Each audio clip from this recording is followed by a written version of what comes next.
Luke 14. And it came to pass, as he went into the house of one of the chief Pharisees to eat bread on the Sabbath day, that they watched him. And behold, there was a certain man before him which had the dropsy. And Jesus answering spake unto the lawyers and Pharisees, saying, Is it lawful to heal on the Sabbath day? And they held their peace. And he took him and healed him and let him go. And answered them, saying, Which of you shall have an ass or an ox fallen into a pit, and will not straightway pull him out on the Sabbath day? And they could not answer him again to these things. And he put forth a parable to those which were bidden, when he marked how they chose out the chief rooms, saying unto them, When thou art bidden of any man to a wedding, sit not down in the highest room, lest a more honorable man than you be bidden. And he that bade him come and say to thee, Give this man place, and thou begin with shame to take the lowest room. But when thou art bidden, go and sit down in the lowest room, that when he that bade thee cometh, he may say unto thee, Friend, go up higher. Then shalt thou have worship in the presence of them that sit at meat with thee. For whosoever exalteth himself shall be abased, and he that humbleth himself shall be exalted. Then said he also to him that bade him, When thou makest a dinner or a supper, call not thy friends, nor thy brethren, neither thy kinsmen, nor thy rich neighbors, lest they also bid thee again, and a recompense be made. But when thou makest a feast, call the poor, the maimed, the lame, the blind, and thou shalt be blessed. For they cannot recompense thee, for thou shalt be recompensed at the resurrection of the just. And when one of them that sat at meat with him heard these things, he said unto him, Blessed is he that shall eat bread in the kingdom of God. Then said he unto him, A certain man made a great supper, and bade many, and sent his servant at supper time to say to them that were bidden, Come, for all things are now ready.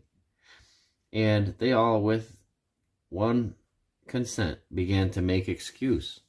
The first said unto him, I have bought a piece of ground, and I must needs go and see it. I pray thee have me excused. And another said, I have bought 5 yoke of oxen, and I go to prove them. I pray thee have me excused. And another said, I have married a wife, and therefore I cannot come. So that servant came and showed his lord these things. Then the master of the house, being angry, said to his servant, Go out quickly into the streets and lanes of the city, and bring in hither the poor, and the maimed, and the halt, and the blind. And the servant said, Lord, it is done as thou hast commanded, and yet there is room. And the Lord said unto his servant, Go out into the highways and hedges, and compel them to come in, that my house may be filled. For I say unto you that none of those men which were bidden shall taste of my supper. And there went great multitudes with him. And he turned and said unto them, If any man come to me, and hate not his father, and mother, and wife, and children, and brethren, and sisters, yea, and his own life also, he cannot be my disciple.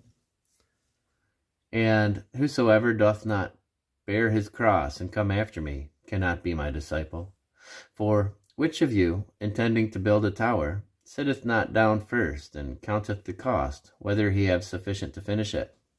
Lest haply after he hath laid the foundations, and is not able to finish it, all that behold it begin to mock him, saying, This man began to build, and was not able to finish.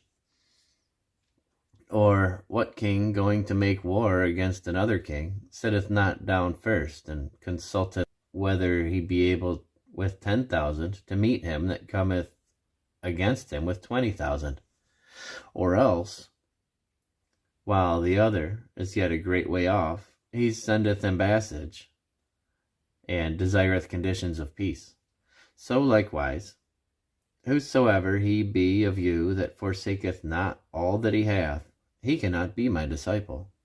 Salt is good, but if the salt have lost his savor, wherewith shall it be seasoned?